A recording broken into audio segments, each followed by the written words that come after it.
Suite des grandes gueules sur RMC. Autour de la table aujourd'hui, dans les grandes gueules, Johnny Blanc, notre fromager, l'avocat Gilles-William Golnadel et la professeure de français en reconversion, Fatima Aïd-Bounoua.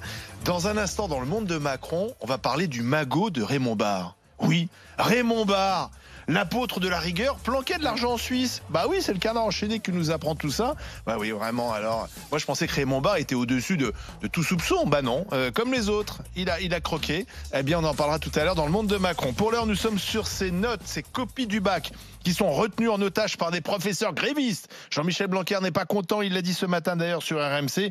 Ces profs s'exposent à des sanctions très graves si les copies ne sont pas restituées comme prévu. Il faut préciser qu'on a besoin de ces copies pour délibérer demain les jurys, puis ensuite pour publier les résultats vendredi. Nous sommes avec Dasha, bonjour.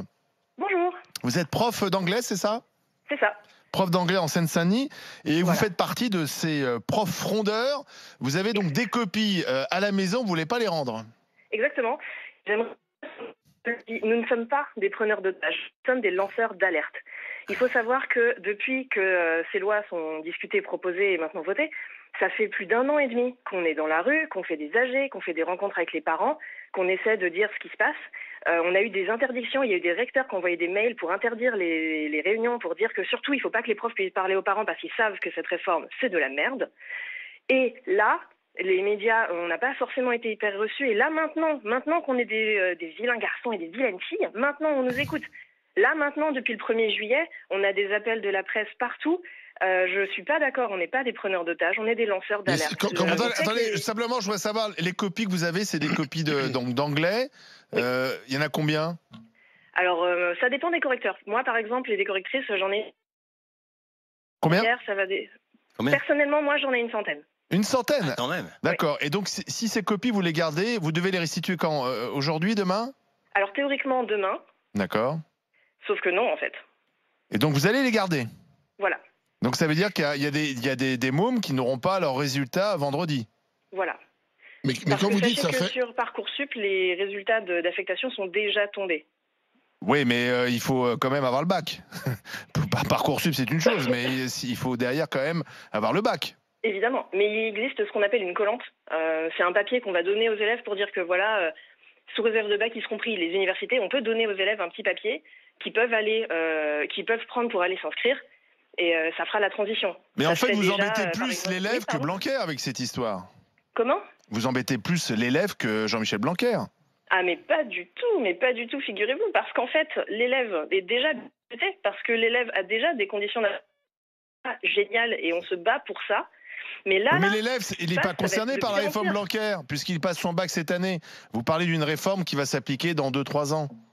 Bah non, parce qu'en fait, là, déjà, nos secondes, on leur a demandé de choisir des spécialités pour l'année prochaine. Oui, mais là, je parle du bachelier actuel. Il n'est pas concerné, en fait. Mais bien sûr que si, il est concerné. Mais parce qu'une loi, ce n'est pas quelque chose, ce n'est pas une île solitaire. Une loi, c'est un domino. Quand il y a une loi qui passe, ça permet à d'autres choses de passer. Ces dominos, ils fonctionnent entre eux. Là, par exemple, on s'est aussi battu contre l'augmentation des frais d'inscription à l'université pour les étudiants étrangers, parce que nos bacheliers, c'est les futurs gens qui vont dans le supérieur après, peut-être, s'ils le choisissent. Mais qui ne sont pas concernés non plus. Mais si, parce que justement, une fois qu'on aura dit « Ah bah voyez, les étrangers, on peut leur faire cracher 2000 balles pour 1 an », vous pensez que les Français, ils vont pas payer plus? Johnny Blanc. Moi, ce qui m'impressionne, c'est quand vous dites « Ça fait 1 an qu'on est dans la rue », c'est qui on? Parce que moi, je circule correctement depuis 1 an, personne ne m'a bloqué. Pardon? J'ai entendu « Ça fait 1 an » et on ne sait plus rien. Non, vous dites « Ça fait 1 an qu'on est dans la rue », c'est qui on? Combien vous représentez? Combien de personnes? Moi, j'ai pas vu grand-chose. Alors, bah oui, mais si on n'a pas vu grand-chose, nous, on a invité les médias. Là, ils se réveillent juste parce qu'on est comme je vous disais, des vilains garçons. Non, mais parce que vous êtes peut-être très minoritaire, voilà pourquoi on vous voit pas, c'est tout. Oui, mais pour citer Coluche, c'est pas parce qu'ils sont plus nombreux à avoir tort qu'ils ont raison. D'accord. Nous, dans la rue, on est les profs du primaire, du secondaire. D'accord, mais est-ce que vous êtes sûr... Pardon, est-ce que vous êtes sûr de détenir la vérité dans votre critique de M. Blanquer? Pardon? Parce que vous pensez qu'on est dans la rue parce qu'on détient la vérité suprême? Non, mais là, par exemple, non, c'est pas ça que je vous dis. Concrètement, un cas concret. Il passe des classes mais à 35 élèves. mais répondez à ma question. Est-ce que vous êtes sûr de détenir la vérité?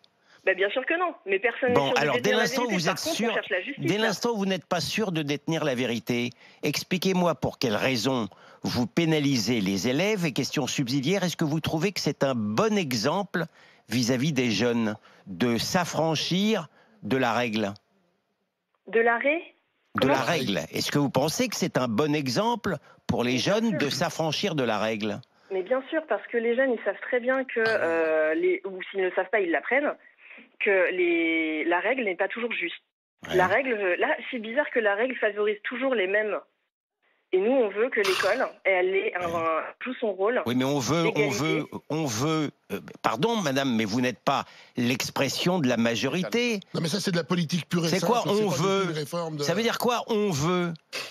Bah, ça veut dire que, par exemple, les écoles qui ferment, qui accueillaient avec des gens qui étaient formés pour ça, qui accueillaient des élèves handicapés, par exemple, des élèves sourds, des élèves aveugles, je veux que ces enfants-là, ils aient... Non, mais d'accord, mais vous voulez... Moi, il y a beaucoup de choses que je veux aussi dans la vie, mais c'est pas pour ça que j'entends l'imposer si je ne représente pas la majorité et si je n'incarne pas le règlement.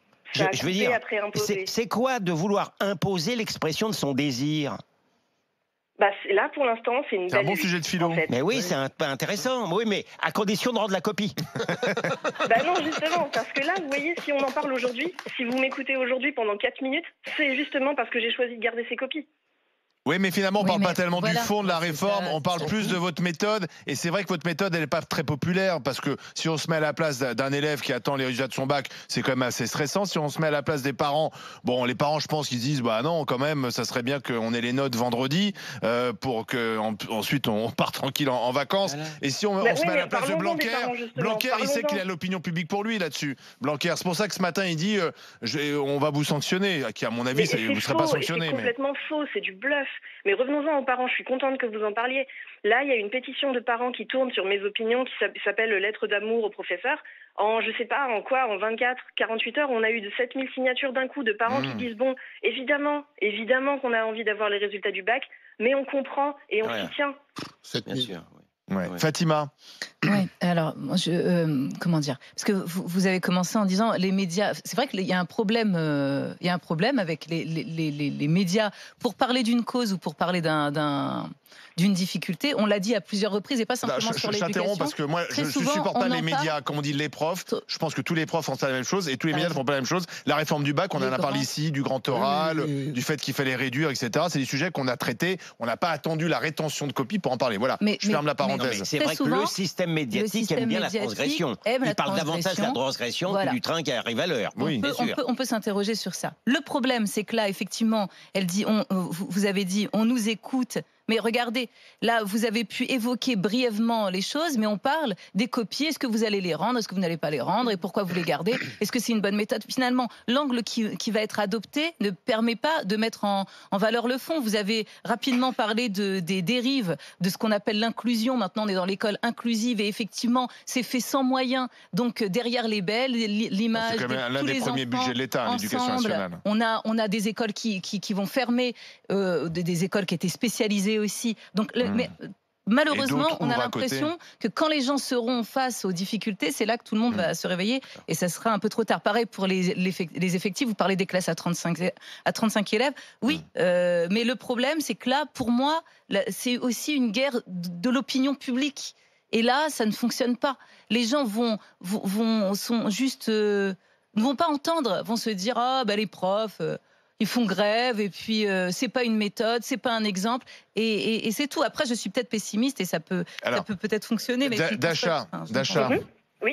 Bon, les copies, vous les retenez jusqu'à quand? Ça va être ça les questions. Aussi longtemps qu'il le faudra.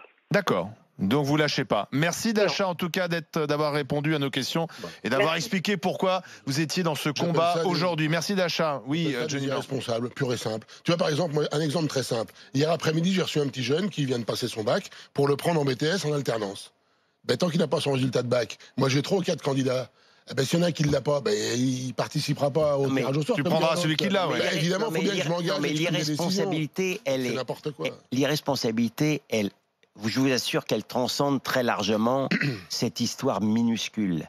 L'irresponsabilité, je le répète, c'est elle donne, au prétexte que ce sont des lanceurs d'alerte, le grand mot dans lequel vous pouvez mettre n'importe quoi, le plus mauvais exemple On est d'accord. aux jeunes qui vont décider de lancer de l'alerte pour des sujets Transgresser, bons c'est la règle. ou mauvais. Voilà. La transgression, c'est la règle. Ben oui. Voilà, exactement. Alors, c'est ça. Christine, on a donné la parole à Dasha, donc une prof gréviste des notes, et on va donner la parole à Christine, qui, elle, est une maman d'un élève qui attend ses notes. Bonjour, Christine. Oui, bonjour. Infirmière en Haute-Loire, c'est ça?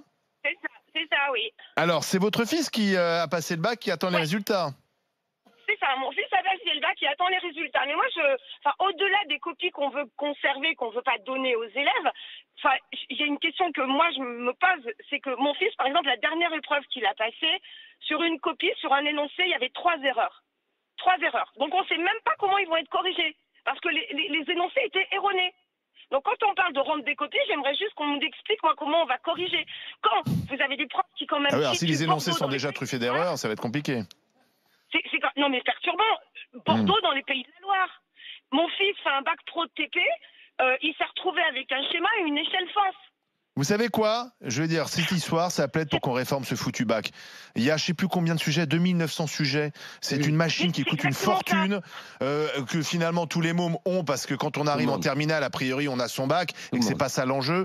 C'est vraiment, je trouve que finalement, ce qui se passe, ça donne raison à ceux qui disent, il faut le bac, il faut le réformer, il faut faire du contrôle continu, il faut faire uniquement les fondamentaux, parce qu'on le voit bien, vous le dites vous-même, il y a des sujets truffés d'erreurs. On parle aussi, il y a la fraude du bac. Vous avez vu ces gamins qui ont été arrêtés parce qu'ils ont fraudé le bac. Il y a les profs qui retiennent chez eux les copies, les notes. Ouais. Ça plaide vraiment pour une réforme du bac. Hein. Aussi imparfait soit cet examen, ça permet aussi, parce qu'après, C'est pas qu'il est si imparfait, si on est uniquement dans le contrôle Ça continu, devient ridicule. on aura en fonction des établissements des c'est pas le cas déjà. niveaux qu'auront C'est pas des le cas déjà, valeurs. Monsieur Mais au Fatima. moins, il y a le bac à la fin qui vient déjà Ils l'ont comme tous. épreuve symboliquement Très fort forte pour pour pas toute une l'avoir. génération. Et puis, c'est le même, c'est la même notation. C'est noté, voilà, c'est un examen anonyme. Mais enfin, on sait bien que ça se joue pas quand au même bac, ça encore se une- joue avant. C'est le Parcoursup, Quand on dit c'est la même en fonction des notation, établissements. ça dépend qui corrige la copie. Je veux dire, Oui. tu prends Non, un mais- devoir de philo, Ouais, il n'y a pas Non, mais un prof qui par rapport corrigera au de la même contrôle façon. continu, Donc, par rapport au contrôle continu, où on se dit, tiens, dans tel je établissement. pense pas que ce soit plus juste. Et c'est pas ça. C'est aujourd'hui, ça marche pas comme ça, Fatima. Enfin, moi, mon fils, par exemple, est dans une école où le contrôle continu ne peut pas se mettre en place. Pourquoi Parce qu'il est dans une école qui n'est pas conventionnée par l'éducation nationale. Ah. Ça, c'est un autre problème. Et voilà. Merci Christine d'avoir appelé au 32-16. Enfin, c'était pas Merci. l'exemple que voilà. Allez, on termine avec 2-3 réactions avant de donner le résultat de la consultation. Est-ce que Blanquer doit sanctionner ses profs? Il y a Tonton qui nous écrit. Bonjour, tonton. Cette prise d'otage est scandaleuse et j'espère que les auteurs seront durement sanctionnés. Dans tout métier, un acte comme celui-là est sévèrement puni. Cette expression. Olivier, ma femme est infirmière, donc elle pourrait garder les médicaments pour manifester. Ah oui, si c'est une lanceuse d'alerte. Comme d'hab, les enseignants sont fatigants, ils nous fatiguent. Allez, résultat de la fonctionne pas. consultation. Blanquer doit-il sanctionner? Vous dites oui à 74% sur rmc.fr et sur le compte Twitter. Résultat de la consultation, vous dites oui également à 74%. Bah pour une fois, c'est la même chose sur Twitter et sur rmc.fr. Dans un instant, on va tout vous dire du magot caché de Raymond Barre. A tout de suite sur RMC et RMC Story. RMC jusqu'à midi. Les grandes gueules.